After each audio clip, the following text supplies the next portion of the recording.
ఈరోజు అటు కేంద్రంలోనూ రాష్ట్రంలోనూ అభివృద్ధి కోరుకునేటువంటి పార్టీలు ఉన్నాయి. అయితే ఆ పార్టీలు చేస్తున్నటువంటి పనిని ప్రతి ఒక్కరికి తెలియజేయడానికి కూటమి ప్రభుత్వం ఇంటింటికి వెళ్ళి కరపత్రాల ద్వారా కొన్ని చోట్ల వాళ్ళని చైతన్యపరచడం ద్వారా ఇంకా ఎన్ని పథకాలు వాళ్ళకు రాబోతున్నాయి, వచ్చిన పథకాలను ఎవరైనా వినియోగించుకోలేకపోతే ఆ పథకాలన్నీ ఇవ్వడానికి అటు కూటమిలో ఉన్నటువంటి తెలుగుదేశం, భారతీయ జనతా పార్టీ, జనసేన కార్యకర్తలందరూ కూడా సిద్ధంగా ఉన్నారనేటువంటి విషయాన్ని మేము తెలియజేస్తూ, ముఖ్యంగా ఇక్కడ ఉన్నటువంటి ఉత్సాహం, కార్యకర్తల్లో ఉన్న ఉత్సాహం చూస్తే చాలా సంతోషం అనిపిస్తుంది. గత కాలం అంతా కూడా అభివృద్ధి కన్నా ఏదో పనికిమాలిన రాజకీయాలు చేయాలనే దాని మీద మాత్రమే దృష్టి ఉండేటువంటిది.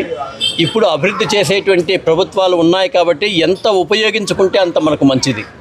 ఈ ప్రభుత్వాలు ఉన్న కాలంలో ప్రతి ఒక్కరి యొక్క అభివృద్ధి కులాలకు, మతాలకు అతీతంగా, ప్రాంతాలకు అతీతంగా పనిచేస్తున్నారు. ఏ స్కీమ్లో కూడా ఎవరికీ తారతమ్యం లేదు.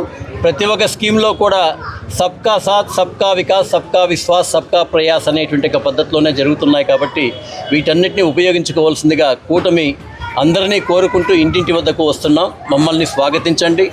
అలాగే మేము చెప్పేటువంటి విషయాలను ఆకళింపు చేసుకొని ఇంకా మీకు రాని పథకాలు ఏమైనా ఉంటే అది కూటమికి సంబంధించినటువంటి పార్టీల ఏ ఆఫీసు దగ్గరికి వెళ్ళినా కూడా మీకు పనిచేయడానికి మా కార్యకర్తలు సిద్ధంగా ఉన్నారని తెలియజేస్తున్నాం.